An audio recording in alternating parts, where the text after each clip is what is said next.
Selamat pagi bosku, jumpa kembali bersama saya Cecilia dari Pilar Mas Investindo Sekuritas. Touch your heart, touch your profit. Melihat berita tentang update pasien terdampak virus corona kemarin membuat aku cukup sumringah nih bosku. Pasalnya nih saat ini angka kesembuhan akhirnya lebih besar daripada angka kematian. Hal ini pastinya adalah hal yang positif dan patut kita sambut dengan baik ya bosku. Pasukan medis sebagai garda terdepan artinya sudah berusaha untuk menaklukkan perang melawan corona ini. Karena itu bosku, sebagai bentuk bela negara yang bisa kita lakukan adalah diam di rumah saja untuk membantu petugas medis kita ya bosku. Dan jangan lupa untuk selalu bersyukur setiap harinya ya bosku. Nah, seperti biasa nih, hari ini hari Jumat tanggal 17 April 2020, kita akan mulai saja nih market review kita hari ini dengan episode Tetaplah Berdiri. Maka dari itu jangan kemana-mana ya bosku, tetap di channel Pilar Mas Investindo Sekuritas. Touch your heart, touch your profit. Pionir Sekuritas Channel di Indonesia.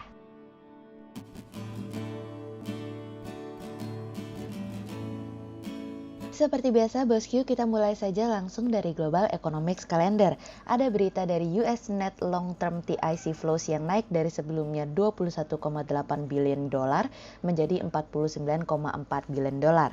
Kemudian ada dari US Total Net TIC Flows yang turun dari sebelumnya 127,3 billion dolar menjadi minus 13,4 billion dolar.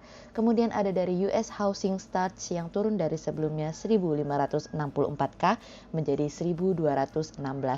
Kemudian kita beralih ke corporate news. Ada berita dari PT Mitra Adi Perkasa Tbk atau MAPI yang meraih pendapatan bersih sebesar 21,58 triliun rupiah hingga periode 31 Desember 2019, naik dari pendapatan bersih 18,92 triliun rupiah di periode yang sama di tahun sebelumnya dari iqplus.info. Kemudian ada dari PT Gaya Abadi Sempurna Tbk atau SLIS yang meraih penjualan 459,99 miliar rupiah hingga periode 31 Desember 2019, naik dari penjualan 294,68 miliar rupiah di periode yang sama di tahun sebelumnya dari iqplus.info. Kemudian ada dari PT Bank Bukopin Tbk atau BBKP yang meraih laba tahun berjalan yang dapat diatribusikan ke pemilik entitas induk sebesar 216,32 miliar rupiah hingga periode 31 Desember 2019, meningkat dibandingkan laba 189,59 miliar rupiah di periode yang sama di tahun sebelumnya dari iqplus.info. Kemudian pada perdagangan hari Kamis tanggal 16 April 2020, IHSG ditutup melemah 145 poin atau 3,14% menjadi 4.480. Sektor perdagangan, pertambangan, industri dasar, infrastruktur, properti, keuangan, aneka industri dan barang konsumsi bergerak negatif dan menjadi kontributor terbesar pada penurunan IHSG kemarin. Investor asing membukukan penjualan bersih sebesar 1,19 triliun rupiah. Kemudian kita akan masuk ke market review hari ini. Cerita hari ini dimulai dari antara ego dan realitas. Presiden Trump pada akhirnya semalam telah mengeluarkan pedoman terbaru dengan cakupan yang lebih luas untuk memulai melonggarkan beberapa langkah sosial yang sebelumnya diterapkan dengan ketat untuk mengurangi penyebaran virus corona. Trump mengatakan bahwa dirinya menginginkan perekonomian kembali berjalan dengan sangat cepat dan itulah yang akan terjadi. Namun dengan adanya pedoman baru tersebut setidaknya dapat menjadi panduan bagi para gubernur untuk melakukan pelonggaran peraturan. Meskipun demikian, para pakar kesehatan dan pemimpin perusahaan mengatakan bahwa dibutuhkan pengujian yang lebih luas dan berkelanjutan sebelum pada akhirnya masyarakat Amerika dapat dengan aman melanjutkan kehidupan yang normal sebelumnya. Pedoman tersebut memberikan penjabaran 3 fase yang dimana bertujuan untuk memandu secara bertahap, memberikan pelonggaran terhadap bisnis dan individu. Untuk memasuki tahap pertama dalam pedoman tersebut disampaikan bahwa jumlah kasus yang dimana mengenai tes pemeriksaan dan laporan mengenai virus corona di negara bagian atau wilayah harus mengalami penurunan terlebih dahulu. Tidak hanya itu saja, program pengujian juga harus dilakukan untuk para pekerja kesehatan yang beresiko. Fase 1 tersebut mengatakan bahwa jika semua individu yang rentan harus tetap menahan diri dan menjaga social distancing di depan umum. Dan jika hal tersebut memungkinkan, maka para pengusaha dapat melakukan pembukaan pekerjaan secara bertahap. Fase kedua dari pedoman tersebut dapat dimulai setelah tidak ada lonjakan kasus baru sebelum melakukan lebih lanjut untuk melonggarkan pembatasan.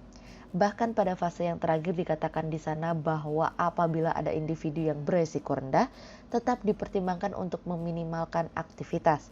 Beberapa hal tersebut menunjukkan bahwa untuk kembali ke kehidupan yang normal mungkin tidak akan datang untuk jangka waktu yang lama. Bukan Trump namanya kalau tidak ada polemik dalam pengambilan suatu tindakan.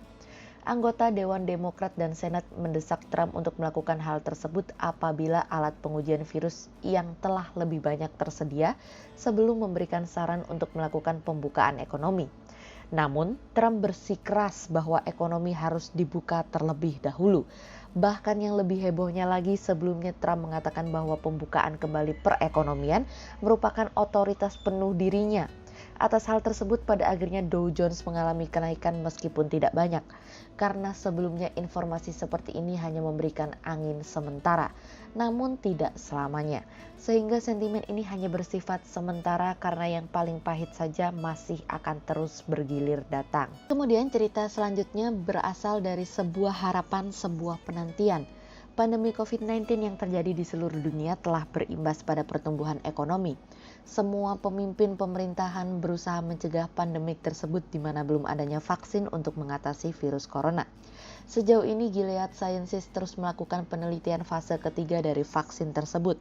Percobaan fase ketiga yang berlangsung di University of Chicago menemukan bahwa pasien yang melakukan percobaan telah pulih lebih cepat dalam hal demam dan pernafasannya, serta dipulangkan lebih cepat dalam kurun waktu seminggu. Sejauh ini Gilead belum memberikan statement apapun dalam hasil uji coba tersebut. Kami hanya khawatir bahwa pasar hanya mendengar apa yang ingin mereka dengar. Namun pada akhirnya kabar baik itu pun akan berlalu dengan sendirinya tanpa memberikan dorongan yang berkelanjutan. Tentu hasil akhirnya adalah bahwa menunggu statement dari Gilead terkait akan hal ini. Karena tanpa statement apapun darinya, maka hal ini tidak akan berarti apa-apa. Sehingga berdasarkan technical analisa kami melihat saat ini IHSG memiliki peluang bergerak bervariatif dengan potensi melemah dan ditradingkan pada level 4.361 hingga 4.585. Kemudian kita akan masuk ke Stockwatch pilar emas hari ini. Yang pertama ada dari Mika, kemudian yang kedua ada dari Rals, dan yang ketiga ada dari Era. Kemudian kita akan masuk ke dua saham pilihan pilar emas hari ini. Yang pertama ada dari ASI atau PT Astra International Tbk yang secara teknikal analisa dalam tren pada jangka waktu short term berpotensi untuk bearish dengan target 3.550 dan tingkat probabilitas sebesar 54%. Kemudian yang kedua ada dari TINS atau PT Timah Tbk yang secara teknikal analisa dalam tren pada jangka waktu short term berpotensi untuk bearish dengan target 445 dan tingkat probabilitas sebesar 48%. Berikut kami akan menampilkan 40 saham pilihan dari pilar emas.